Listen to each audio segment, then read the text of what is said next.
السلام عليكم ورحمة الله وبركاته نحمده ونصلي على رسوله الكريم أما بعد بسم الله الرحمن الرحيم الحمد لله আল্লাহ সুবহানাহু ওয়া তাআলার অশেষ মেহেরবানি যে আমরা আমাদের সামাইল কোর্সের আজকের ক্লাসে জয়েন করেছি। আমরা আজকে পড়ব ৫ নম্বর পরিচ্ছেদ বা ৫ নম্বর অধ্যায়, যেটি মূলত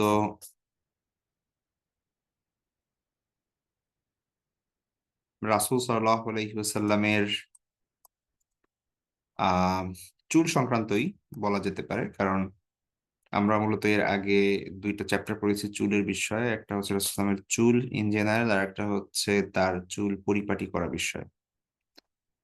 আজকে টপিক, আপনারা অধ্যায়টা একটু খেয়াল করুন। বাবু মা জা ফি শাইবি রাসূলিল্লাহ সাল্লাল্লাহু আলাইহি ওয়াসাল্লাম। আপনারা আরবিটা দেখেন, বাবু মা জা ফি শাইবি রাসূলিল্লাহ সাল্লাল্লাহু আলাইহি ওয়াসাল্লাম। তাহলে এই যে শাইবুন শব্দটা, এটা আপনাদের অনেকের পরিচিত হতে পারে। আপনারা সূরা মারিয়ামের মধ্যে হয়তো দেখবেন যে সেখানে শাইবুন শব্দ আছে। قال رب إني وهن العظم مني واشتعل الرأس شيبا। এই শাইবুন শব্দ বা শাইবাতুন, কখনো কখনো শিবুন, এই শব্দ বিভিন্ন জায়গায় কোরআনে এসেছে। সূরা রুমের মধ্যে পাবেন মিন বাদি কুওয়াতিন দাফান ওয়া শাইবা। তারপরে হচ্ছে সূরা মুজাম্মিলের মধ্যে পাবেন ইয়াজালুল বিলদানা শিবা। এই শিবা শব্দ, শাইবুন, শাইবাতুন এগুলো একই। তো এটার অর্থ হচ্ছে মূলত চুল সাদা হওয়া, মানে বার্ধক্য বোঝায় শাইবুন শব্দের অর্থ। তাহলে শাবা ইয়াশিবু শাইবান ওয়া শাইবাতান। শাবা ইয়াশিবু মূলত এটা বা দরবা ইয়াদরিবু থেকে ফেল, তো মাসদার আর কি শাইবুন। এর অর্থ হচ্ছে চুল সাদা হওয়া বা বৃদ্ধ হওয়া। ঠিক আছে। তো আর একটা শব্দ পাওয়া যাবে, সেটা হচ্ছে শাইয়াবা। ওটা হচ্ছে সররফা প্যাটার্নে। আম তো সেইটা হচ্ছে বাপ তাফঈল থেকে। ওইটার মানে হচ্ছে বৃদ্ধ বানিয়ে দেওয়া। তাহলে সাবা ইয়াশিবু মানে হচ্ছে বৃদ্ধ হওয়া বা চুল সাদা হওয়া, আর সাইয়াবা মানে হচ্ছে চুল সাদা করা। ঠিক আছে। তো বোঝাই যাচ্ছে কি বিষয়ে আমাদের এই টপিক। মূলত রাসূল সাল্লাল্লাহু আলাইহি ইসলামের চুল বা দাড়ি সাদা হওয়ার বিষয়। ঠিক আছে, সেই বিষয়গুলো নিয়ে মূলত এই অধ্যায়টি। তো এখানে সম্ভবত 8টি হাদিস আছে, আমরা হাদিসগুলো দেখি প্রথমে, তারপরে এই সংক্রান্ত কিছু আলোচনা আমরা করব। তো প্রথমে বলে রাখি, দেখুন যে কারো যদি চুল পাকে, ধরেন অল্প কিছু পেকেছে, এখন এখন আহ, আপনি এইটার বর্ণনা যখন দিবেন, মানে বিভিন্ন মানুষের কাছ থেকে যখন সেই বর্ণনাগুলো নেওয়া হবে, তখন স্বাভাবিকভাবেই আহ বর্ণনার মধ্যে তফাৎ দেখা যাবে। ঠিক আছে, একজন হয়তো বর্ণনা দিবে যে হ্যাঁ ওনার চুল পাকছে, আর একজন বলবে যে না না কিসের চুল, দুই একটা হয়তো বা পাকছে, তো তার সে মনে করবে যে না না পাকেই নাই। আবার ধর ডিপেন্ড করতেছে কে দেখতেছে, কি মনে করে দেখতেছে, বা তো তো এটা এমন জিনিস যেটার এক্সাক্ট বর্ণনা সব সাহাবী যে সেম বর্ণনা দিয়েছেন, ব্যাপারটা এরকম না। তো এখানে আল্লাহ রাসূল সাল্লাল্লাহু আলাইহি ওয়াসাল্লামের আসল কথা হচ্ছে যে আল্লাহ রাসূল সাল্লাল্লাহু আলাইহি ওয়াসাল্লামের বয়সের শেষের দিকে তার চুল এবং কয়েকটা চুল এবং দাড়ি পেকেছিল কিছু, মানে মাত্র পাক ধরা শুরু করলে যেরকম হয় আর কি, ভেতরে দুই একটা চুল পাকে বা কোনো একটা সাইড দিয়ে একটু পাকে। তো এরকম হয়েছিল। আহ ব্যাপকভাবে তার চুল দাড়ি পাকেনি।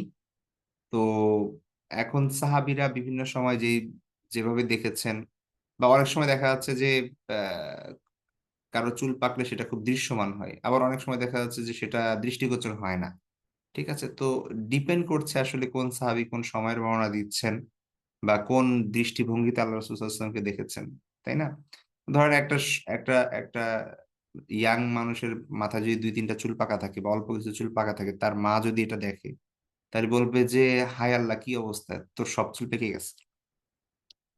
তো এটা ডিপেন্ড করতেছে কে দেখছে, কিভাবে দেখছে, কোন দৃষ্টিভঙ্গিতে দেখছে, সেই অনুযায়ী সে যখন বর্ণনা দিবে তখন এটাকে বেশি বা কম মনে হবে। কারো কাছে মনে হবে হাই হাই এ তো বুড়ো হয়ে গেছে, আর কারো কাছে মনে হবে এ তো কিছুই না। ঠিক আছে।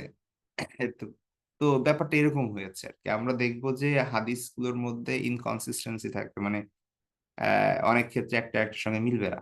ঠিক আছে, এটার কারণ এটাই যে কারো কাছে মনে হবে যে না, তো চুল তো পাকেই নাই, আবার কারো কাছে মনে হবে যে হ্যাঁ এটা তো পেকে গেছে। ঠিক আছে। তো এই জন্য এই হাদিসগুলোর মধ্যে যে পারস্পরিক বিরোধিতা, মানে সিমিংলি আমাদের কাছে ব্যাপারটি মনে হচ্ছে বা মনে হবে, এটা আসলে কোনো বিরোধ না। ঠিক আছে। তো আমরা হাদিসগুলো পড়ি, তারপরে বুঝতে পারবো ইনশাল্লাহ। প্রথম যে হাদিস, সে হাদিসটি হচ্ছে কাতাদা রাদিয়াল্লাহু তাআলা কাতাদা রাহিমাহুল্লাহ তাআলা, তিনি প্রখ্যাত তাবেঈ। তিনি বলেন যে আমি আনাস ইবনে মালিক রাদিয়াল্লাহু তাআলাকে জিজ্ঞেস করলাম, কুলতু লি আনাস ইবনে মালিক, আমি আনাস ইবনে মালিক রাদিয়াল্লাহু তাআলা আনহুকে বললাম। ঠিক আছে, কাতাদা বলছেন যে আমি আনাস ইবনে মালিক রাদিয়াল্লাহু তাআলাকে জিজ্ঞেস করলাম, হাল খদাবা রাসূলুল্লাহ সাল্লাল্লাহু আলাইহি ওয়াসাল্লাম, রাসূল সাল্লাল্লাহু আলাইহি ওয়াসাল্লাম কি চুলে খিজাব লাগিয়েছেন, মানে কলব ব্যবহার করেছেন বা কালার করেছেন চুল। ঠিক আছে, খজব বা খিজাব, খজবা, খজবা শব্দের অর্থ হচ্ছে এটা আহ আপনার দরবা ইয়াদরিবু থেকে খদবা ইয়াখদিবু। ঠিক আছে, এর অর্থ হচ্ছে রঙিন করা, চুলে রং লাগানো, খিজাব করা, খিজাব ব্যবহার করা। ঠিক আছে।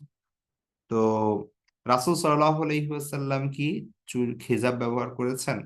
এটা হচ্ছে কাতাদা রাহিমাহুল্লাহ তাআলার প্রশ্ন আনাস ইবনে মালিক রাদিয়াল্লাহু আনহু থেকে। তো তিনি বলেন, আনাস রাদিয়াল্লাহু আনহু বললেন যে লাম ইয়াবলুগ যালিক। আনাস রাদিয়াল্লাহু আনহু বললেন যে আরে উনি তো ওই বয়সে পৌঁছায় নাই। ঠিক আছে, লাম ইয়াবলুগ যালিক, লাম ইয়াবলুগ মানে হচ্ছে পৌঁছেনি। ঠিক আছে, যালিক মানে হচ্ছে ওই ওই স্থানে। ঠিক আছে, মানে বা বা ওই বয়সে পৌঁছায়নি আল্লাহ রাসূল সাল্লাল্লাহু আলাইহি ওয়াসাল্লাম, তিনি যেটা বোঝালেন আর কি। হ্যাঁ। তো ইন্নামা কানা শাইবান ফি সুদগাইহি। আচ্ছা, সুদগাতুন, এই সুদগুন বা আহ, যেই শব্দটা আমরা এখানে দেখতে পাচ্ছি, আহ সুদগুন হচ্ছে আপনার শব্দমূল, এটার দ্বিবচন হচ্ছে সুদগাইনি। ঠিক আছে, বা সুদগানি, ওইখান থেকে আসছে সুদগাইহি। আহ তো আমাদের যে এই যে কানের থেকে, কান এবং চোখের মাঝে যে দাড়ির সঙ্গে মিশে যে চুলের যে জায়গাটা, এটাকে বলা মূলত সুদুন। আমরা এটাকে কানের লতি বলি, চুলের লতি বলি, সরি। বা হচ্ছে কি বলা হয় এটাকে, আহ কান এবং চোখের যে মধ্যবর্তী জায়গায় দাড়ির সঙ্গে চুলের যেই সংমিশ্রণ বা এই যে যে লাইনটা, হ্যাঁ, এটাকে মূলত বলা হয় সুদগন। ঠিক আছে। তো তো এইটা হচ্ছে সুদগন। কানে ইসের যে চুলের যে ছোট্ট কলি বলে এটাকে, বা কিছু একটা বলে, তো সেটাকে সে সুদগুন বলে। তো তিনি বললেন যে ইন্নামা কানা শাইবান ফি সুদগাহি, রাসূল সাল্লাল্লাহু আলাইহি ইসলামের এই যে কানের লতির কাছে বা হচ্ছে আপনার এই যে যে কানের সাইডে যে চুল, ঠিক আছে, দাড়ির সাথে যে মিশে থাকে, এই জায়গায় কিছুটা সাদা হয়েছিল। তো তিনি বললেন ওয়ালাকিন আবু বকরিন খদাবা বিল হিন্না ইওয়াল কাতাম, তবে আবু বকর রাদিয়াল্লাহু তাআলা আনহু তিনি খিজাব ব্যবহার করতেন কি দিয়ে, বিল হিন্না ওয়াল কাতাম, দুইটা শব্দ ইউজ করা হয়েছে, একটা হচ্ছে হিনা এবং আরেকটা হচ্ছে কাতাম। তো হিন্নাটা আমরা জানি, হিনা শব্দ আমাদের এখানে উর্দু হিন্দিতে ব্যবহার হয়, বাংলায় অনেক ক্ষেত্রে ব্যবহার হয়, সেটা হচ্ছে মেহেদি। তাহলে আর কাতাম হচ্ছে আহ মুহাদ্দিস একরাম বলেছেন কাতাম হচ্ছে ওই সময় আরবে পাওয়া যেত এক ধরনের উদ্ভিদ, মেহেদির মতোই, সেটা দিয়েও কি করতো মানুষ, আহ চুলে বা দাড়িতে রং করতো। তো হিন্না এবং কাতাম দিয়ে আবু বকর রাদিয়াল্লাহু তাআলা আনহু নিয়মিতই খিজাব করতেন। আনাস রাদিয়াল্লাহু তাআলার সাথে সেটা অ্যাড করলেন। তো আবার দেখি হাদিসটা। কাতাদা রাদিয়াল্লাহু তাআলা আনহু জিজ্ঞেস করছেন আনাস রাদিয়াল্লাহু তাআলা আনহুকে যে হাল খদাবা রাসূলুল্লাহ সাল্লাল্লাহু আলাইহি ওয়াসাল্লাম, রাসূল সাল্লাল্লাহু আলাইহি ওয়াসাল্লাম কি খিজাব করেছেন কিনা। কল, আনাস রাদিয়াল্লাহু আনহুর উত্তর হচ্ছে লাম ইয়াবলুগ যালিক, আল্লাহ রাসূল সাল্লাল্লাহু আলাইহি ওয়াসাল্লাম ওই ওই অবস্থায় পৌঁছেই নাই। ঠিক আছে, অর্থাৎ তার চুল ওইরকম, চুলের অবস্থা ওরকম হয়ই নাই, মানে সাদা হয়ই নাই, বা তিনি ওই ওই অবস্থায় পৌঁছেনি নাই যে তার খিজাব করতে হবে। শুধুমাত্র তার এই যে কানের লতির এখানে চুলের যে এ, ছোট্ট সংমিশ্রণ, যেখানে হচ্ছে দাড়ির সাথে চুল মিশেছে, এই জায়গায় আহ কিছু চুল পাকা ছিল, হালকা একটু সাদা ছিল এই। তো এটা হচ্ছে প্রথম হাদিস। আহ তারপরে আমরা যদি পরের হাদিসে যাই, আমরা সেখানে দেখব যে এই হাদিসটি হচ্ছে, এটাও আনাস রাদিয়াল্লাহু আনহু থেকে। তিনি বলছেন যে আহ মা আদাত্তু ফি রাসি রাসূলিল্লাহ সাল্লাল্লাহু আলাইহি ওয়াসাল্লাম ওয়া লিহিয়াতিহি ইল্লা আরবা আশারাতা শারাতান বাইদা। আমি গুনি নাই, মা আদাত্তু মানে হচ্ছে আদাদা, আদাদা শব্দের অর্থ হচ্ছে গণনা করা। ঠিক আছে, তাহলে মা আদাত্তু মানে হচ্ছে আমি গণনা করি নাই, আই ডিডন্ট কাউন্ট। ফি রাসি রাসূলুল্লাহ সাল্লাল্লাহু আলাইহি ওয়াসাল্লামের মাথায়, ওয়া লিহিয়াতিহি এবং তার দাড়িতে, অর্থাৎ তার মাথার মানে তার চুলে, রাসূল সাল্লামের চুল এবং দাড়িতে আমি গণনা করি নাই, ইল্লা তবে, আরবা আশরাতা শারতান 14টা চুল, বাইদ সাদা। অর্থাৎ আমি কেবল রাসূল সাল্লাল্লাহু আলাইহি ইসলামের মাথা এবং দাড়িতে 14টা চুল খুঁজে পাইছিলাম, যেটা হচ্ছে পাকা আর কি, তিনি গুনছিলেন।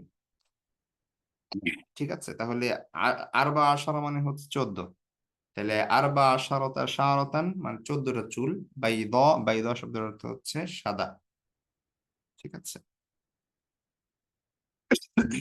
তাহলে মা আদাত্ত মানে আমি গণনা করি নাই, ইল্লা মানে, মানে যেমন আমরা নেগেটিভের পরে যদি ইল্লা আসে তাহলে এটা পজিটিভ হয়ে যায় আর কি। যেমন ধরেন লা ইলাহা ইল্লাল্লাহ, তাহলে লা ইলাহা মানে হচ্ছে আল্লাহ, মানে কোনো ইলাহ নেই, ইল্লাল্লাহ আল্লাহ ছাড়া, তার মানে হচ্ছে একমাত্র আল্লাহ, ইলাহ হচ্ছেন আল্লাহ, কেবলমাত্র ইলাহ হচ্ছেন আল্লাহ। ঠিক আছে, তো এখানেও মা আদাত্তু মানে আমি গুনি নাই, ইল্লা আরবা মানে হচ্ছে মানে মাত্র 14টা গুনছি। ঠিক আছে, ইল্লা আরবা, আরবা আশারতা মাত্র 14টা গুনেছি, মা আদাত্তু ইল্লা আরবা আশারতা, আমি মাত্র 14টা গুনেছি, কি শারতান চুল, বাই 10 সাদা, মাত্র 14টা সাদা চুল আমি গুনেছি। ফি রাসি রাসূলুল্লাহ সাল্লাল্লাহু আলাইহি ওয়াসাল্লাম ওয়া লিহিয়াতিহি, তার রাসূল সাল্লামের মাথায়, অর্থাৎ তার চুলে এবং তার দাড়িতে, লিহিয়াতুন মানে হচ্ছে দাড়ি। তাহলে একটা বর্ণনায় আমরা পেলাম যে তার আহ চুল, মানে চুল বলতে শুধুমাত্র এই যে কানের লতির এখানে কিছু সাদা ছিল। আর দ্বিতীয় আরেকটা বর্ণনায় পেলাম যেখানে বলা হয়েছে যে চুল এবং দাড়ি মিলে 14টা হয়তো বা সাদা চুল ছিল। আর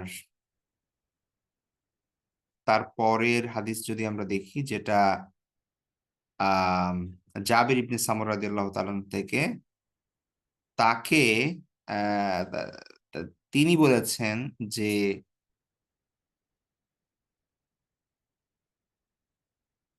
তাকে যখন জিজ্ঞেস করা হলো যে রাসূল সাল্লাল্লাহু আলাইহি ওয়াসাল্লাম এর এই বার্ধক্য বা হচ্ছে চুল সাদা হওয়ার ব্যাপারে, অর্থাৎ এটা সিমাক ইবনে হারব তিনি হচ্ছেন বর্ণনা করেছেন যে তিনি বর্ণনা করছেন যে জাবের ইবনে সামুরা রাদিয়াল্লাহু তাআলা আনহুকে যখন জিজ্ঞেস করা হলো, তখন তাকে আমি বলতে শুনেছি। তাহলে আরবিটা এখানে দেখেন, সামিয়াতু জাবির ইবনা সামুরাতা, জাবির ইবনে সামুরাকে আমি শুনেছি বলতে, ওয়াকাদ সুইলা, মানে সেই সময়ে যখন তাকে জিজ্ঞেস করা হয়েছিল, আনসাবি রাসূলুল্লাহ সাল্লাল্লাহু আলাইহি ওয়াসাল্লাম, আনসাবি রাসূলুল্লাহ সাল্লাল্লাহু আলাইহি ওয়াসাল্লাম, রাসূল সাল্লাল্লাহু আলাইহি ওয়াসাল্লামের বার্ধক্য বা হচ্ছে তার চুল সাদা হওয়ার ব্যাপারে যখন তাকে জিজ্ঞাসা করা হয়েছিল, তখন শুনেছি আমি তাকে, ফাকল তিনি বলেছেন, কানা ইদা দাহানা রাসাহু লাম ইউরা মিনহু শাইবুন, যখন তিনি চুলে তেল দিতেন তখন আর তার পাকা নাকি কাঁচা গুলো কিছু বোঝা যেত না। ঠিক আছে, লাম ইউরা মিনহু শাইবুন, তার থেকে কোনো কিছুই দেখা যেত না, মানে কোনো বার্ধক্য বা হচ্ছে কোনো সাদা চুল দেখা যেত না।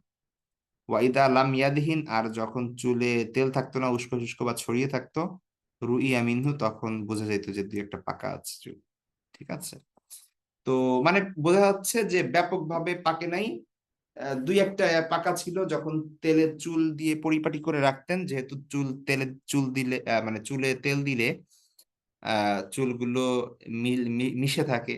তো সেই ক্ষেত্রে বোঝা যায় না। আর যখন উস্কো শুষ্ক খোলা থাকে, তখন দেখা যাচ্ছে যে ভেতরের চুলগুলো বের হয়ে থাকে, উড়ে বেড়ায়, তারপরে হচ্ছে তখন আর পাকা চুলগুলো ধরা পড়ে আর কি।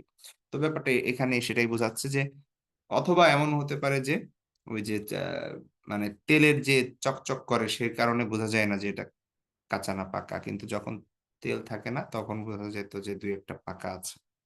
তো এরকম ছিল আর কি। তো তিনি উত্তর দিলেন কি, কানা ইদা দাহানা। তাহলে দাহান শব্দটা আগে আমাদের গিয়েছে, দাহানা মানে হচ্ছে তেল দেওয়া। কানা ইদা দাহানা, যখন তিনি তেল দিতেন রাসাহু তার মাথায়, লাম ইউরা কোনো কিছু দেখা যেত না, মিনহু তার থেকে, শাইবুন পাকা চুল। ওয়াইদা লাম ইয়াদহিন, এবং যখন তিনি তেল দিতেন না, রুইয়া মিনহু তখন তার থেকে দেখা যেত। ঠিক আছে, কয়েক গাছি সাদা চুল হয়েছে বলে মনে হতো যখন চুলে তিনি তেল দিতেন না।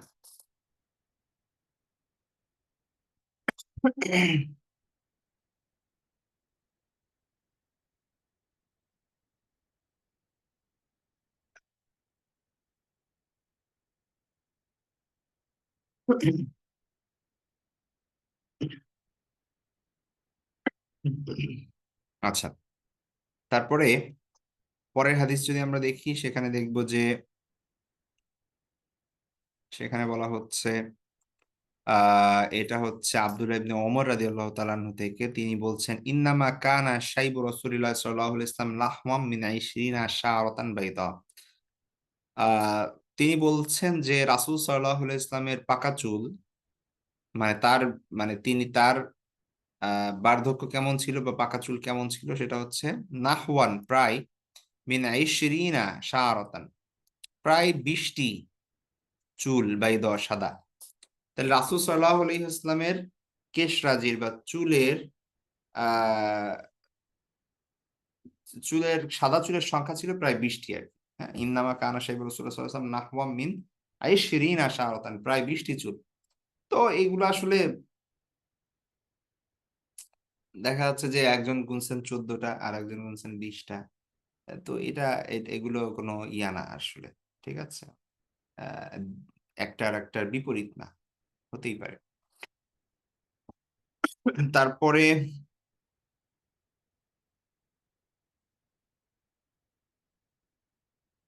রাসূল সাল্লাল্লাহু আলাইহি ওয়াসাল্লামকে আবু বকর রাদিয়াল্লাহু আনহু একবার বলছেন, এটা আব্দুল্লাহ ইবনে আব্বাস রাদিয়াল্লাহু আনহু থেকে বর্ণিত, তিনি বলেন যে কলা আবু বকর রাদিয়াল্লাহু আনহু বললেন, ইয়া রাসূলুল্লাহ, হে আল্লাহর রাসূল, কদ শিবতা, আপনি তো বার্ধক্যে উপনীত হয়েছেন, আপনি তো বুড়া হয়ে যাচ্ছেন। তো আমরা এক্স্যাক্টলি প্রেক্ষাপট জানি না যে কোন প্রেক্ষাপটে আল্লাহ রাসূলকে এটা বলেন। তিনি খুব চিন্তিত হয়ে মানে ছিলেন, অথবা হচ্ছে তার চুল সাদা দেখে আবু বকর রাদিয়াল্লাহু আনহু জিজ্ঞেস করেছেন, বা হচ্ছে তো যাই হোক, তো আল্লাহ রাসূল সাল্লাল্লাহু আলাইহি ওয়াসাল্লাম কি উত্তর দিলেন, কলা, তিনি বললেন, শাইয়াবাতনি হুদুন। শাইয়াবা মানে হচ্ছে বৃদ্ধ করে দেওয়া। তো তিনি বললেন যে শাইয়াবাতনি, আমাকে বৃদ্ধ করে দিয়েছে, হুদুন ওয়াল ওয়াকিয়াতু ওয়াল মুরসালাতু ওয়া আম্মা ইয়াতাসাআলুন ওয়া ইযা শামসু কুবিরাত। তো তিনি বললেন যে সূরা হুদ, সূরা ওয়াকিয়া, সূরা মুরসালাত, আম্মা ইয়াতাসাআলুন, সূরা নাবা, ইযা শামসু কুবিরাত মানে সূরা তাকবীর, এই সূরাগুলো আমাকে বৃদ্ধ বানিয়ে দিয়েছে। অর্থাৎ এই সূরাগুলো আল্লাহ সাল্লাল্লাহু আলাইহি ওয়াসাল্লাম যখন পড়তেন, এই সূরার মধ্যে যে বিষয়বস্তু এবং যে কথা, কিয়ামতের কথা বিশেষ করে, তো সেই জিনিসগুলো যখন আল্লাহ রাসূল মানে পরকালের কথা, সূরা ওয়াকিয়া আমরা জানি এগুলোর বিষয়বস্তু কি। ওয়াকিয়ার মধ্যে বলা হচ্ছে মানে পরকালের কথা বলা হচ্ছে। সেই সময় মানুষের ক্যাটাগরি হবে তিনটা ক্যাটাগরি, সেখানে একদল জান্নাতে, একজন জাহান্নামে, এই বিভিন্ন ধরনের কথা বলা হচ্ছে সেখানে। তারপরে সূরা নাবার ব্যাপারে আমরা জানি, তাকবীরের ব্যাপারে। তো এই সকল সূরার বিষয়বস্তু এমন যে মানুষকে চিন্তিত করে দিবে, চিন্তায় ফেলে দিবে। তো আল্লাহ রাসূল সাল্লাল্লাহু আলাইহি ওয়াসাল্লাম বললেন যে সূরা হুদ, ওয়াকিয়া, মুরসালাত, সূরা নাবা, সূরা তাকবীর, এগুলো তো আমাকে বৃদ্ধ বানিয়ে দিয়েছে। অর্থাৎ এগুলোর কথা চিন্তা করতে করতে, ভাবতে ভাবতে মানুষ মানে আল্লাহ রাসূল সাল্লাল্লাহু আলাইহি ওয়াসাল্লাম তার বয়স যেন আরো বেশি হয়ে যাচ্ছে আর কি। হ্যাঁ, তো এমন মনে হচ্ছিল। তো এই জন্য আবু বকর রাদিয়াল্লাহু আনহু জিজ্ঞেস করলেন যে হে আল্লাহর রাসূল, আপনি তো মানে বার্ধক্যে উপনীত হয়ে যাচ্ছেন। তো তিনি তখন এই উত্তর দিলেন যে শাইয়াবাতনি হুদুন ওয়াল ওয়াকিয়াত ওয়াল মুরসালাত ওয়া আম্মা ইয়াতাসাআলুন ওয়া ইযা শামসু কুবিরাত। সিমিলার একটা হাদিস। এটা হচ্ছে আবু হুজাইফা রাদিয়াল্লাহু তাআলা আনহু থেকে, জুহাইফা রাদিয়াল্লাহু তাআলা আনহু থেকে। তিনি বলছেন যে কলু, সাহাবীরা জিজ্ঞেস করতেন, ইয়া রাসূলুল্লাহ নারাকা কদ শিবতা, আমরা তো দেখতে পাচ্ছি যে আপনি বৃদ্ধ হয়ে যাচ্ছেন, অর্থাৎ চুল পাকা শুরু করছে। তো সাহাবীরা জিজ্ঞেস করলেন যে হে আল্লাহর রাসূল, আমরা তো আপনাকে দেখতে পাচ্ছি যে কদ শিবতা, আপনি আহ মানে বৃদ্ধ বয়সে উপনীত হয়েছেন বা হচ্ছেন।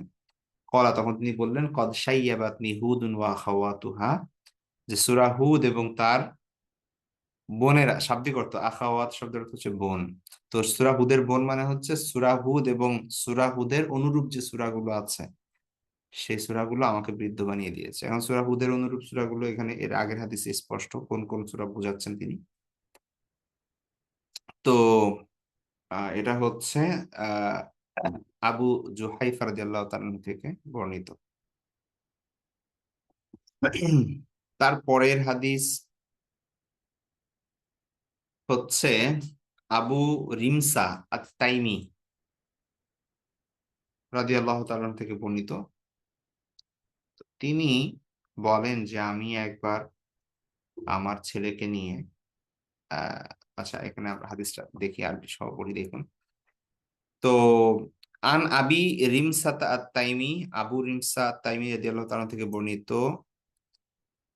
তিনি বলেন যে আতাইতু কলা, তিনি বলেন আতাইতু নাবিয়া সাল্লাল্লাহু আলাইহি ওয়াসাল্লাম, আমি রাসূল সাল্লাল্লাহু আলাইহি ওয়াসাল্লামের কাছে আসলাম। আতাইতু মানে আমি আসলাম। ওয়া মাই ইবনুন লি, আর আমার সাথে আছে আমার এক সন্তান, মানে আমার এক ছেলে আমার কাছে ছিল। তাহলে তার মানে হচ্ছে আমার এক ছেলেকে সাথে নিয়ে আমি আল্লাহ রাসূল সাল্লাল্লাহু আলাইহি ওয়াসাল্লামের কাছে আসলাম। কলা, তিনি বললেন, মানে এই রাবি, বর্ণনাকারী, ঠিক আছে, অর্থাৎ আমার মানে আল্লাহ রাসূল সাল্লাল্লাহু আলাইহি ওয়াসাল্লামের কাছে যিনি আসছেন, এই আবু রিমসা, তিনি বলছেন যে ফাআরাইতুহু। আচ্ছা, এখানে দুইটা বর্ণনা আছে, দুই ভাবে পড়া যায়। আসলে জবরজের পেশ তো এটা মানুষ দিছে, কিন্তু মূলত তো জবরজের পেশ নাই, তো এটা দুই ভাবে পড়া যায়। মেইনলি হচ্ছে উরিতুহু, মানে তিনি যখন আসছেন আল্লাহ রাসূল সাল্লাল্লাহু আলাইহি ওয়াসাল্লামের কাছে, তখন হয়তো বা তিনি আল্লাহ রাসূল সাল্লাল্লাহু আলাইহি ওয়াসাল্লামকে চিনেন না, দূর থেকে আসছেন অন্য একটা গোত্র থেকে, তাইম, মানে বনু তাইমের তিনি। তো সেইখান থেকে আসার কারণে তিনি আল্লাহ রাসূলকে চিনতেন না। তো ফা উরিতুহু মানে হচ্ছে, উরিতু মানে হচ্ছে আমাকে দেখানো হলো তাকে, বা উরিতুহু অতঃপর আমাকে তাকে দেখানো হলো, অর্থাৎ সবাই সাহাবীদের কাছে জিজ্ঞেস করেন এবং সাহাবীরা দেখায় দিলেন যে এই এই হচ্ছে আল্লাহ রাসূল সাল্লাল্লাহু আলাইহি ওয়াসাল্লাম। ঠিক আছে, তো একটা হচ্ছে উরিতুহু। ফাকুলতু লাম্মা রাআইতুহু, অতঃপর আমি যখন তাকে দেখলাম, আমি বললাম, ফাকুলতু অতঃপর আমি বললাম, লাম্মা রাআইতুহু, যখন আমি আল্লাহ রাসূলকে দেখলাম, হাদা নাবিয়ুল্লাহি সাল্লাল্লাহু আলাইহি ওয়াসাল্লাম, ইনি অবশ্যই আল্লাহ রাসূল, আল্লাহর নবী। মানে আল্লাহ রাসূলের চেহারা মোবারক দেখে তিনি বললেন যে হাদা নাবিয়ুল্লাহ, এ আল্লাহর নবী। তো এখানে যদি আমরা উরিতুহু ব্যবহার করি, তাহলে এটা মানে ভালো অর্থ হয়। ঠিক আছে, অর্থাৎ সাহাবীরা আমাকে তাকে দেখাই দিলেন, বা আমাকে আহ দেখাই দিলেন আল্লাহ রাসূল সাল্লামকে, এবং আমি যখন তাকে দেখলাম, তখন আমি বললাম যে হাদা নাবিয়ুল্লাহ সাল্লাল্লাহু আলাইহি ওয়াসাল্লাম, এই হচ্ছে আল্লাহর রাসূল। তো অর্থাৎ তিনি আগে দেখেন নাই, তিনি প্রথমে যখন আল্লাহ রাসূলকে দেখলেন, তখন তিনি, তার এই ধারণা হলো যে এই তো আল্লাহ রাসূল সাল্লাল্লাহু আলাইহি ওয়াসাল্লাম, তার আল্লাহ রাসূলের চেহারা দেখে। কিন্তু যখন আরাইতুহু হবে, তখন অর্থ হচ্ছে যে আমি তাকে দেখালাম, মানে আমার সন্তানকে যে আমি নিয়ে আসছি, তাকে আমি আল্লাহ রাসূলকে দেখালাম। ঠিক আছে, কিন্তু সেই ক্ষেত্রে তখন ওর অর্থটা মিলে না। ঠিক আছে, তখন আমি তাকে দেখে বললাম যে হাদা নবিউল্লাহ। এটাও হইতে পারে, হ্যাঁ এটাও হইতে পারে।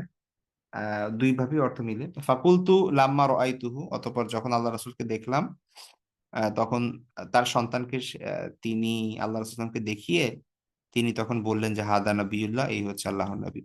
তো আহ, এটা দুই ভাবেই আসলে পড়া যায় এবং দুই ভাবেই অর্থ মিলে। বাকি আহ এটা মানে মাজহুল দিয়ে পড়া, অর্থাৎ হচ্ছে প্যাসিভ করে পড়া, অর্থাৎ আমাকে দেখানো হলো তাকে, এটা হচ্ছে বেশি উপযুক্ত। তো তারা যখন দেখলেন আল্লাহ রাসূল সাল্লাল্লাহু আলাইহি ওয়াসাল্লামকে, তিনি বলছেন ওয়া আলাইহি সাওবানি আখদারানি, তার রাসূল সাল্লাল্লাহু আলাইহি ওয়াসাল্লামের গায়ে তখন দুইটা পোশাক, ঠিক আছে, মানে এক জোড়া পোশাক, আখদারানি মানে সবুজ, তাহলে সবুজ রঙের দুইটি পোশাক আল্লাহ রাসূল সাল্লাল্লাহু আলাইহি ওয়াসাল্লামের গায়ে ছিল। ওয়ালাহু শারুন, এবং তার চুল ছিল, কদ আলাহু শাইবু, ঠিক আছে, যেই চুল থেকে কি হচ্ছে, মানে বার্ধক্যের ছাপ আসছে, ঠিক আছে, বা বার্ধক্যের শুভ্রতা মানে হচ্ছে সাদা মানে কি বলে, মানুষ বৃদ্ধ হলে চুলের যে অবস্থা হয় অর্থাৎ কালার চেঞ্জ হয়ে যায়, তো তিনি সেই বার্ধক্যের চিহ্ন তার চুলে দেখতে পেলেন, সেটা বলছেন আর কি। ওয়ালাহু শারুন, তার চুল, কদ আলাহু শাইব, যেটা হচ্ছে আপনার আহ বার্ধক্যকে স্পষ্ট করে দিই, বার্ধক্য স্পষ্ট হচ্ছে আর কি। ওয়াশাইবুহু আহমারু, এবং তার চুল দেখছিল লাল, ঠিক আছে, শাইবু মানে হচ্ছে যেই সকল চুল পেকে গেছে ওই চুলের অংশের কথা তিনি বর্ণনা করছেন, যে তার পাকা চুলের অবস্থা ছিল হচ্ছে আহমার, লাল, ঠিক আছে। আচ্ছা, এখন কোশ্চেন হতে পারে যে এর আগে আমরা একটা জায়গায় পড়লাম আল্লাহ রাসূল সাল্লাল্লাহু আলাইহি ওয়াসাল্লাম খিজাব ব্যবহার করেন নাই, আর এখানে বলা হচ্ছে লাল। তো খিজাবের চ্যাপ্টার সামনে আসছে, সুতরাং এখানে সে বিষয়গুলো নিয়ে সে সময় আলোচনা করব, একটু পরে আমরা পড়বো সেটা। তো আবার দেখি হাদিসটি। আবু রিমসা রাদিয়াল্লাহু তাআলা আনহু তিনি বলছেন যে আতাইতুন নবী সাল্লাল্লাহু আলাইহি ইসলাম ওয়া মাই ইবনুল্লি, আমি আমার এক সন্তানকে নিয়ে, এক ছেলেকে নিয়ে আল্লাহ রাসূলের কাছে আসলাম।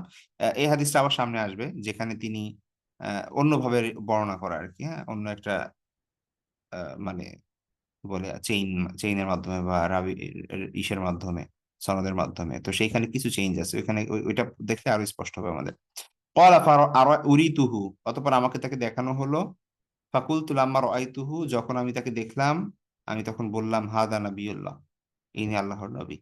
ওয়া আলাইহি সাওবানি আখদারান, সে সময় তার পরিহিত ছিল দুটি সবুজ পোশাক। ওয়ালাহু শারুন কদ আলাহুল শাইব, আর তার চুল থেকে মানে শুভ্রতা বা হচ্ছে বার্ধক্যের চিহ্ন বোঝা যাচ্ছিল। ওয়াশাইবুহু আহমার, আর তার এই চুলের মানে বার্ধক্যের যে চুল সেগুলো ছিল লাল, দেখতে লাল মনে হচ্ছিল। আচ্ছা, তারপরের হাদিস দেখি, এই চ্যাপ্টারের শেষ হাদিস এটা, সেটা হচ্ছে জাবির ইবনে সামুর রাদিয়াল্লাহু তাআলা আনহুকে জিজ্ঞেস করা হলো যে আকানা ফি রাসি রাসূলুল্লাহ সাল্লাল্লাহু আলাইহি ওয়াসাল্লাম শাইবুন, আকানা ফি রাসি রাসূলুল্লাহ সাল্লাল্লাহু আলাইহি ওয়াসাল্লাম শাইবুন, রাসূল সাল্লাল্লাহু আলাইহি ওয়াসাল্লামের চুলে বা মাথায় কি মানে বার্ধক্যের ছাপ ছিল, অর্থাৎ পাকা চুল ছিল। শাইবুন মানে এখানে পাকা চুল, তাহলে পাকা চুল ছিল রাসূল সাল্লাল্লাহু আলাইহি ওয়াসাল্লামের মাথায়, ঠিক আছে। আকানা ফি রাসি রাসূলুল্লাহ সাল্লাল্লাহু আলাইহি ওয়াসাল্লাম শাইবুন, রাসূল সাল্লাল্লাহু আলাইহি ওয়াসাল্লামের চুলে কি মানে মানে মাথায় কি পাকা চুল ছিল? তিনি বললেন লাম ইয়াকুন ফি রাসি রাসূলুল্লাহ সাল্লাল্লাহু আলাইহি ওয়াসাল্লাম শাইবুন ইল্লা শাআরাতুন ফি মাফরিকি রাসিহি, তিনি বললেন যে রাসূল সাল্লামের মাথায় পাকা চুল ছিল না, মানে সাধারণত, ইল্লা তবে, শাআরাতুন কিছু চুল ছিল, ফি মাফরিকি রাসিহি তার মাথার চুলের যে সিথি, সেই সিথিতে কিছু পাকা চুল ছিল, ঠিক আছে, এটা আবার আরেক বর্ণনা। তো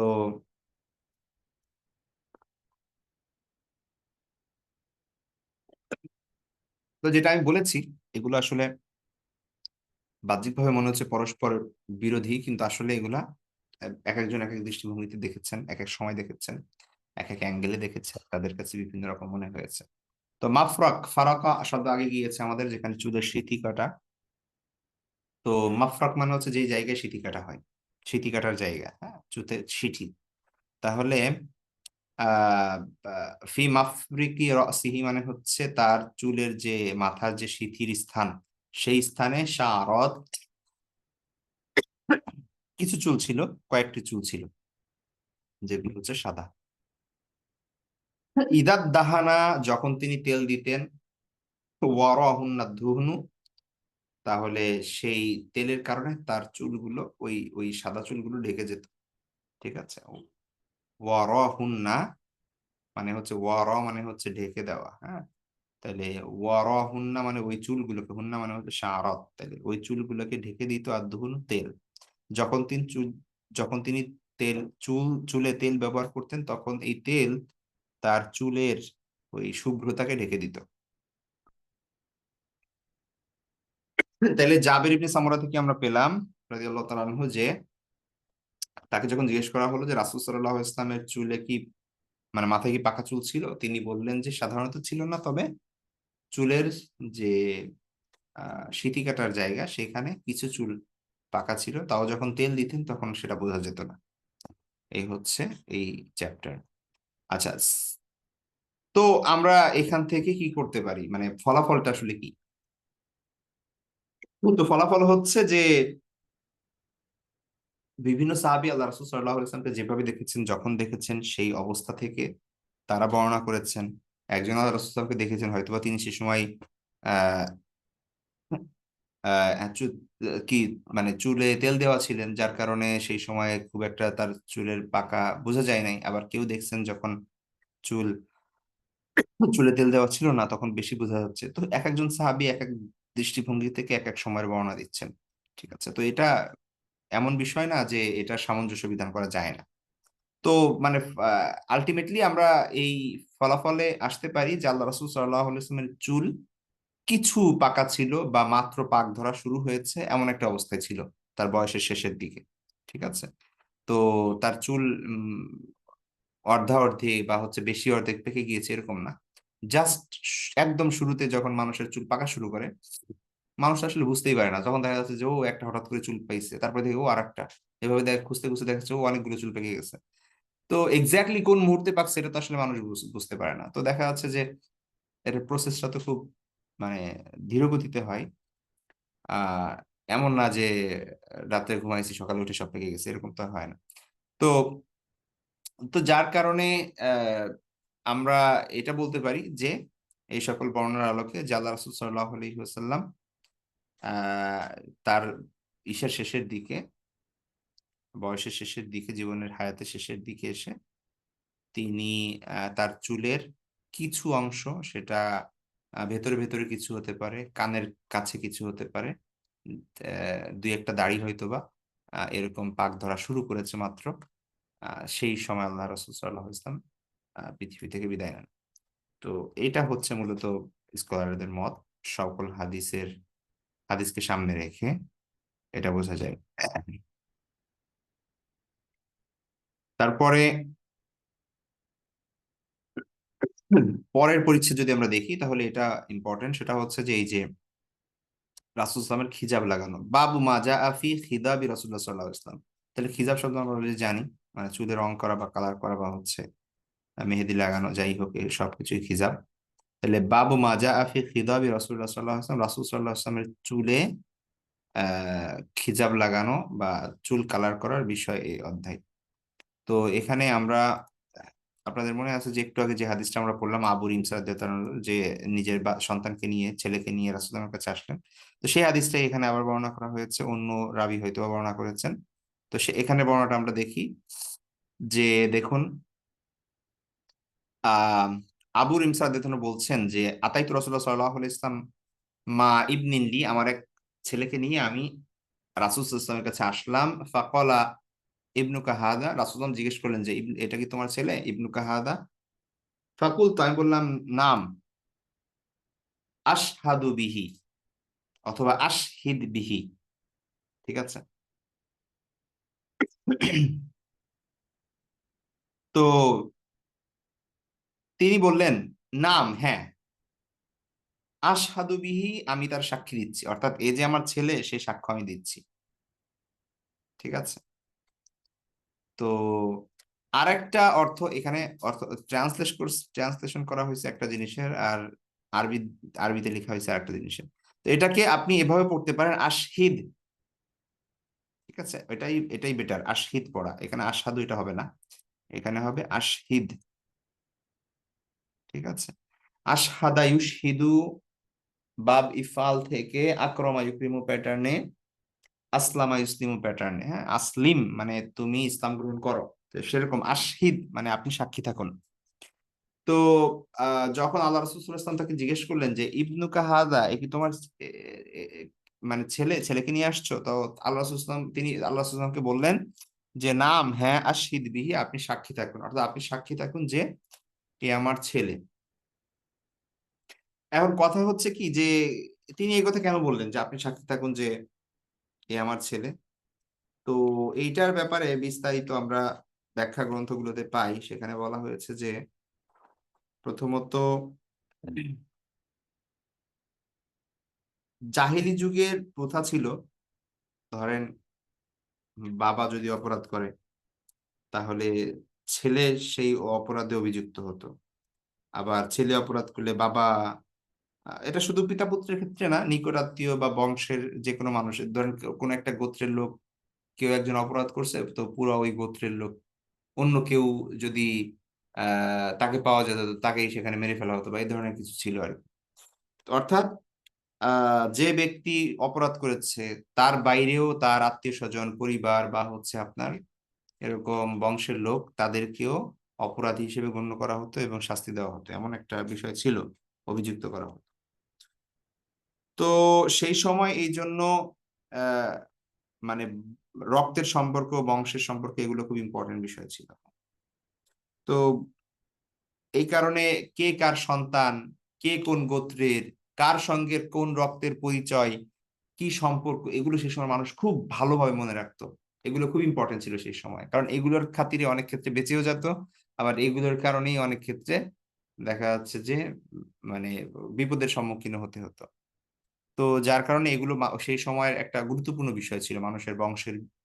আহ মানে সবাই বলে দিতে পারতো যে অমুকে অমুকের ছেলে, তার বাবা এরকম ইত্যাদি ইত্যাদি, কার সঙ্গে কোন গোত্রের সঙ্গে কোন গোত্রের কি সম্পর্ক, ঠিক আছে, কিসের মাধ্যমে রক্তের সম্পর্ক হলো ইত্যাদি, সব তারা এভাবে বলে দিত। তাদের এই বিষয়গুলো সেই সময় পারদর্শিতা ছিল। তো এই জন্য তিনি মানে এটা এস্টাবলিশ করতে চাচ্ছিলেন এখানে যে হে আল্লাহ রাসূল, আপনি সাক্ষী থাকুন যে এ আমার ছেলে, ঠিক আছে। তো যাতে করে ভবিষ্যতে যদি কোনো সমস্যা হয়, তো সেই ক্ষেত্রে যেন আহ এটা মনে রাখা হয় যে এ হচ্ছে আমার ছেলে, ঠিক আছে। কারণ আমি মুসলমান, আমি অলরেডি বলেছি এই হাদিসের একটা অংশ আগে গিয়েছে, অর্থাৎ ইনি বাইরে থেকে এসেছেন, ইনি মদিনার মানুষ না যে সবাই তাকে চিনবে। তো বাইরে থেকে এসেছেন এবং সেখানে এমন একটা সময় যাচ্ছে যেখানে বিভিন্ন ধরনের অভিযান পরিচালনা হচ্ছে, বিভিন্ন গোত্রের সাথে চুক্তি হচ্ছে, বিভিন্ন অবস্থার মধ্যে দিয়ে মুসলমান এবং অন্য আরবের মানুষরা সেই সময় যাচ্ছে, একটা মানে ট্রানজিশনাল পিরিয়ড সেই সময় চলছে।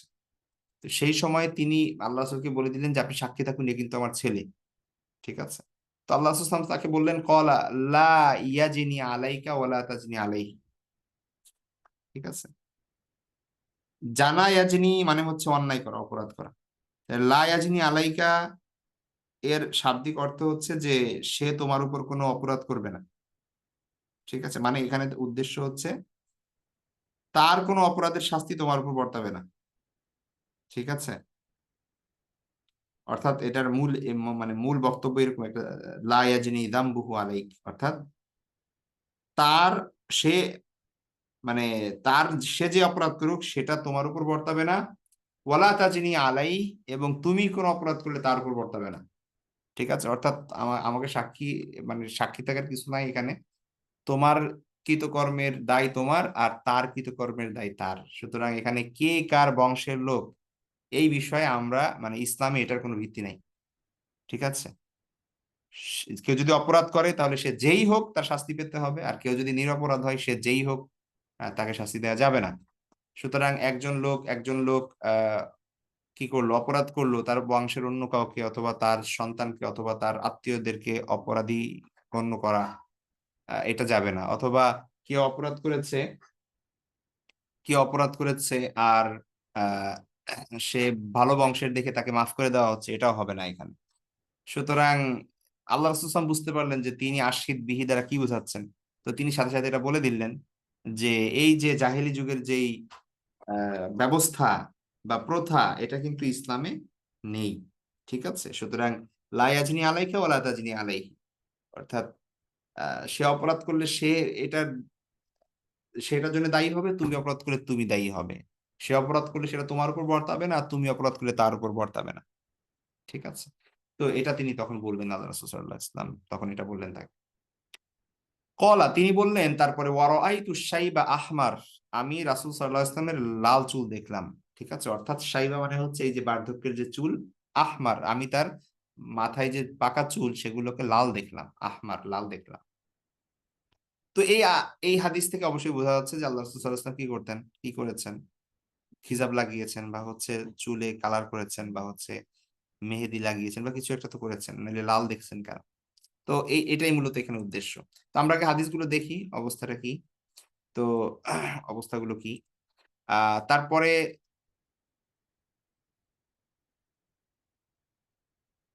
আচ্ছা, আবু হুরায়রা রাদিয়াল্লাহু তাআলা থেকে পরবর্তী হাদিস, তিনি তাকে জিজ্ঞেস করা হলো, সুইলা আবু হুরায়রা, আবু হুরায়রা থেকে জিজ্ঞেস করা হলো, হাল খদাবা রাসূলুল্লাহ সাল্লাল্লাহু আলাইহি ওয়াসাল্লাম, রাসূল সাল্লাল্লাহু আলাইহি ওয়াসাল্লাম কি খজাওয়া মানে হচ্ছে তিনি কি চুলে কালার করেছেন বা খিজাব লাগিয়েছেন?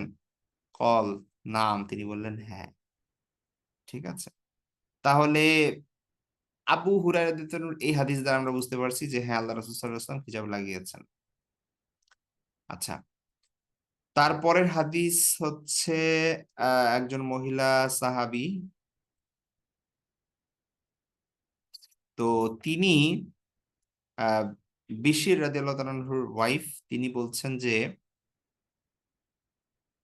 আহ ক্বালা, তিনি বলেন, আনা রাআইতু রাসূলুল্লাহ সাল্লাল্লাহু আলাইহি ওয়াসাল্লাম ইয়াখরুজু মিন বাইতিহি ইয়ানফুদু রাসাহু, যে রাসূল সাল্লাল্লাহু আলাইহি ওয়াসাল্লাম তার ঘর থেকে বের হচ্ছেন, ইয়াখরুজু বের হচ্ছেন, মিন বাইতিহি তার ঘর থেকে, আনা রাআইতু আমি দেখলাম রাসূলুল্লাহ সাল্লাল্লাহু আলাইহি ওয়াসাল্লামকে, তাহলে আমি রাসূল সাল্লাল্লাহু আলাইহি ওয়াসাল্লামকে দেখলাম, ইয়াখরুজু মিন বাইতিহি তিনি তার ঘর থেকে বের হচ্ছেন, কি অবস্থায় তিনি দেখলেন? ইয়ানফুদু রাসাহু, যে তার চুল তিনি পরিপাটি করছেন অথবা চুল ঝাড়ছেন। স্বাভাবিকভাবে আমরা গোসল করার পরে চুল বড় থাকলে যে ঝাড়ি, ঠিক আছে, হাত দিয়ে বা হচ্ছে রাসূল সাল্লাল্লাহু আলাইহি ওয়াসাল্লামের যে বাবরি চুল ছিল কান পর্যন্ত বা ঘাড় পর্যন্ত, তখন তিনি ঘর থেকে বের হচ্ছেন আর চুল হাত দিয়ে অথবা অন্য কোনো কিছু দিয়ে এবার ঝাড়ছেন আর কি। হ্যাঁ, তো এই অবস্থায় তাকে দেখলেন এই মহিলা সাহাবী। ঠিক আছে, ওয়াকাদ ইগতাসালা, অর্থাৎ আল্লাহ রাসূল সাল্লাল্লাহু আলাইহি ওয়াসাল্লাম মাত্র গোসল করলেন, গোসল করে শেষ করেছেন আর কি। হ্যাঁ, অর্থাৎ গোসল শেষ করার পরে চুলে পানি লেগে থাকলে আমরা যেভাবে ঝাড়ি, তো আল্লাহ রাসূল সাল্লাল্লাহু আলাইহি ওয়াসাল্লাম সেভাবে ঝাড়তে ঝাড়তে ঘর থেকে বের হচ্ছেন। ওয়া বি রাসিহি রাদাউম মিন হিন্না, ঠিক আছে, এবং তার যে মাথা, সেই মাথায় কি ছিল, অর্থাৎ তার চুলে রদন মিন হিন্না মানে হচ্ছে মেহেদির রং শোভা ছিল। ঠিক আছে, তাহলে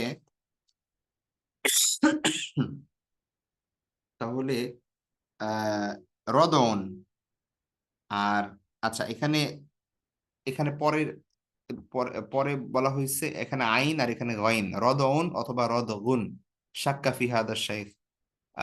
তো এখানে মূলত এখানে কি করা হয়েছে যে হাদিসের শেষ অংশে কি রদগুন না রদউন, এটা নিয়ে একটু সন্দেহ আছে। তো যদি রদউন হয় তাহলে সেটা হচ্ছে মূলত যে মানে রদগুন মানে হচ্ছে মূলত আপনার আহ এই যে মেহেদির যে রং, সে রং বোঝাবে।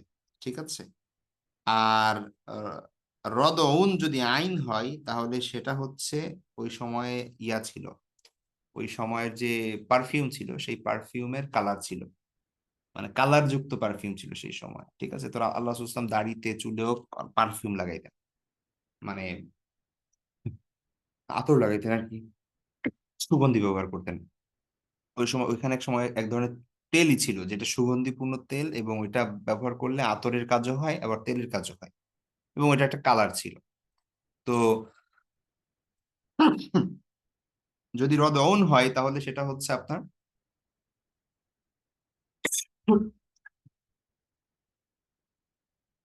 যে সেই সুগন্ধির কালার হবে। ঠিক আছে, আর রদগুন যে শব্দটা, সেটার শাব্দিক অর্থ হচ্ছে আপনার কাদা, মানে এটা শাব্দিক অর্থ হচ্ছে কাদা মিশ্রিত বা কাদা আর কি। হ্যাঁ, তো স্বাভাবিকভাবে আপনার ওই মেহেদি নেওয়ার পরে যেই কি বলে কাদা কাদা যে ভাবটা আর কি, হ্যাঁ, আহ, সেটাকে বোঝানো হচ্ছে এখানে। তো যাই হোক, এখানে মূলত আহ ইখতিলাফ এটা না, এখানে মূলত শাব্দিক একটা বিষয় যে আইন ছিল না গয়েন ছিল, এটা রাবি একটু সন্দেহ প্রকাশ করেছেন। আমাদের শাব্দিক অর্থ এগুলোর কি সেটা দেখে লাভ নাই, এখানে মূল যে বিষয় সেটা হচ্ছে যে তিনি তার চুলে দেখতে পেলেন মিন হিন্না। হিন্না শব্দ এখানে উল্লেখই আছে, অর্থাৎ হিন্না মানে হচ্ছে মেহেদি, আর রদন মানে এখানে যদি আমরা ধরি যে মেহেদির কালার, তাহলে তিনি মেহেদির রং বা মেহেদির যে দাগ, ঠিক আছে, সেটা তিনি তার চুলে দেখতে পেলেন। ওয়াবি রাসিহি রদন মিন হিন্না, এবং তার চুলে ছিল মেহেদির কালার, মেহেদির রং, মেহেদির দাগ, একটা বললেই হলো। তো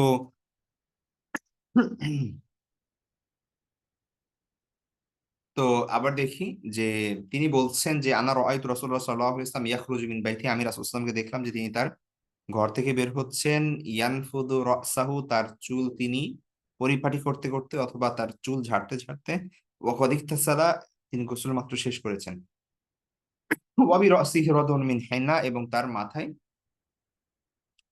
হচ্ছে রঙের চিহ্ন বা হচ্ছে মেহেদির চিহ্ন।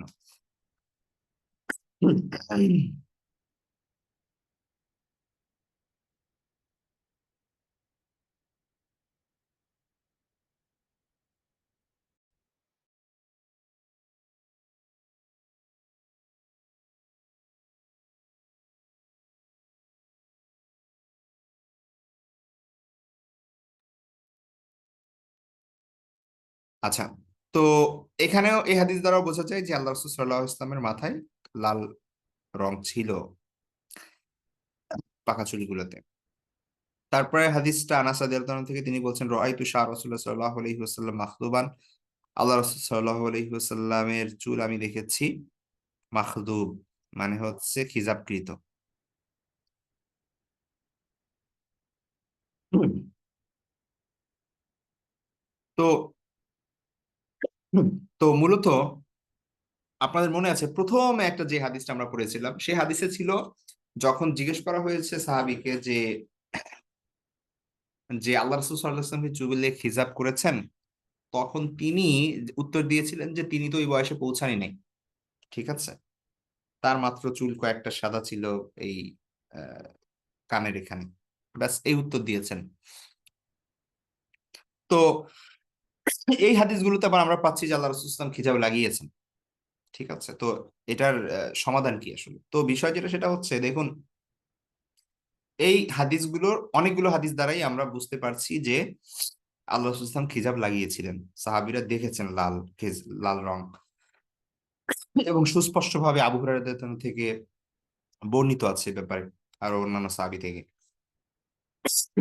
কিন্তু প্রথম যে হাদিসটা আপনারা যদি লক্ষ্য করেন, তো সেইখানে মূলত আনাস রাদিয়াল্লাহু তাআলা থেকে বর্ণিত, কিন্তু এই হাদিসটা সেখানে কিন্তু তিনি বলেন নাই যে আল্লাহ রাসূল সাল্লাল্লাহু আলাইহি ওয়াসাল্লাম চুলে খেজাব লাগাননি। তিনি বলছেন যে আল্লাহ রাসূল সাল্লাল্লাহু আলাইহি ওয়াসাল্লাম তো চুলের অবস্থা ওই অবস্থায় হয় নাই, ঠিক আছে, মানে আল্লাহ রাসূল সাল্লাল্লাহু আলাইহি ওয়াসাল্লামের চুল তো মানে ভালো করে পাকেই নাই, মাত্র কয়েকটা চুল পাকা ছিল, উনি এই উত্তর দিয়েছেন, উনি কিন্তু বলেন নাই যে খিজাব লাগান নাই আল্লাহ রাসূল সাল্লাল্লাহু আলাইহি ওয়াসাল্লাম। তো এর দ্বারা বোঝা যায় যে ওইখানে মূলত যে প্রশ্নকারী, তারও উদ্দেশ্য ছিল এটা জিজ্ঞেস করা যে আল্লাহ রাসূল সাল্লাল্লাহু আলাইহি ইসলামের চুল কি ভালো করে পাকছিল। আনাস রাদিয়াল্লাহু আনহু উত্তর দিয়েছেন যে না, ভালো করে পাকে নাই আর কি। তো ওইখানে মূলত খিজাবটা উদ্দেশ্য ছিল না। তো নর্মালি পেকে গেলে মানুষ খিজাব লাগায়, এই কারণে ওইভাবে জিজ্ঞেস করা হয়েছিল মূলত, ঠিক আছে। কিন্তু উদ্দেশ্য ছিল হচ্ছে যে আল্লাহ রাসূল সাল্লাল্লাহু আলাইহি ইসলামের চুলের পাক, মানে চুল পাকার অবস্থাটা কি ছিল। তো সাহাবী সেখানে আনাস রাদিয়াল্লাহু আনহু বলেছেন যে আল্লাহ রাসূল সাল্লাল্লাহু আলাইহি ওয়াসাল্লামের চুল মাত্র হালকা একটু পাক ধরেছে, এই অবস্থায় ছিল। ব্যাপকভাবে তিনি মানে খিজাব ব্যবহারও করেন নাই, কারণ হচ্ছে তার চুল পাকাই তো ছিল না, ঠিক আছে।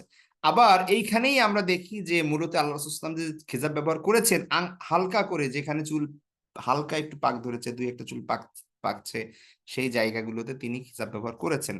সেটা স্বয়ং আনাস রাদিয়াল্লাহু আনহুর এই যে হাদিসটা, এটা কিন্তু স্বয়ং আনাস রাদিয়াল্লাহু আনহু থেকেই, সুতরাং তার থেকেই বর্ণনা আছে যে রাআইতু শাআর রাসূলুল্লাহ সাল্লাল্লাহু আলাইহি ওয়াসাল্লাম মাখজুবান। সুতরাং এখানে আসলে কোনো বিরোধ নাই, কারণ ওই সাহাবী থেকেই বর্ণিত আছে যে তার চুল খিজাবকৃত ছিল।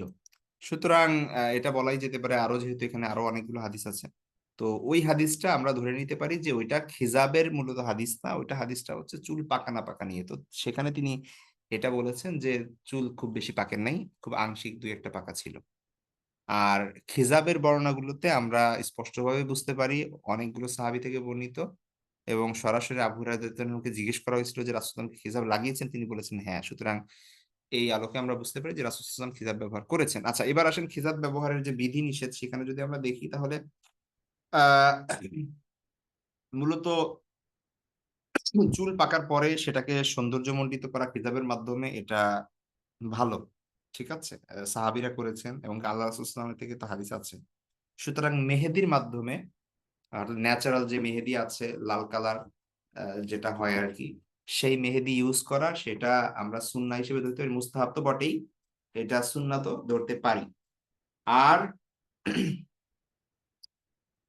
অন্য সামনে আমরা আরো পড়বো, এখানে যদিও নাই, সামনে হয়তো বা সে বর্ণনাগুলো আসবে যেখানে বলা হয়েছে যে কালো হিসাবের কথা, সেটা সুস্পষ্টভাবে নিষেধ করা হয়েছে। অর্থাৎ আমাদের সমাজে যেটা প্রচলিত, চুল সাদা হয়ে গেলে মানে বার্ধক্য ঢাকার জন্য যেই খিজাব ব্যবহার করা হয়, কালো খিজাব, এইটা সম্পূর্ণভাবে হারাম, এ ব্যাপারে কোনো সন্দেহ নাই। তো অর্থাৎ নিজের বার্ধক্য ঢাকার জন্য যেই খিজাব ব্যবহার করা হয় সেইটা ব্যবহার করা যাবে না, ঠিক আছে, সেটা ব্যবহার করা যাবে না। কালো খিজাব ব্যবহার করা না যায়, কারণ আব্দুল্লাহ ইবনে আব্বাস থেকে হাদিস আছে। তো তিনি সেখানে রাসূল সাল্লাল্লাহু আলাইহি ওয়াসাল্লাম সেখানে সুস্পষ্টভাবে বলেছেন, মুসনাদে আহমদ, আবু দাউদের হাদিস, যে ইয়াকুনু কওমুন ফি আখিরিজ জামান, শেষ জামানায় একদল লোক হবে যারা ইয়াকযিবুনা বিহাদাস সাওয়াদ, যে মানে হুম, তারা কালো খিজাব লাগাবে, ঠিক আছে। হাওয়াসিলিল হামাম, বলা হচ্ছে যে কবুতরের পালক যেরকম কালো কুচকুচে, এরকম কালো খিজাব লাগাবে। লা ইয়াজিদুনা রাহাতাল জান্নাহ, এই ধরনের লোকরা জান্নাতের সুঘ্রাণও পাবে না, মানে জান্নাতে যাওয়া তো দূরের কথা, জান্নাতের ঘ্রাণও পাবে না এরা। তো এই জন্য কালো খিজাব ব্যবহার করা এটা নিষেধ, হারাম, ঠিক আছে। আর যারা, তবে চুল সাদা হয়ে গেলে সেই ক্ষেত্রে মেহেদি ইউজ করা যাবে, লাল করা যাবে, তো সেটা উত্তম, ঠিক আছে। তো লাল ছাড়া যদি কেউ অন্য কোনো কালারের কোনো কিছু পাই, সেটাও ইউজ করা জায়েজ বলেছেন স্কলাররা, কিন্তু কালো খেজব কোনোভাবে জায়েজ না। ঠিক আছে, আজ এই পর্যন্তই থাকবে। নেক্সট ক্লাসে ইনশাল্লাহ আমরা সামনে আলোচনা করব। আজকে এই পর্যন্তই থাকবে, ভালো থাকবেন সবাই, দোয়া করবেন। আল্লাহ হাফেজ, আসসালামু আলাইকুম রহমতুল্লাহ বারকাতুহ।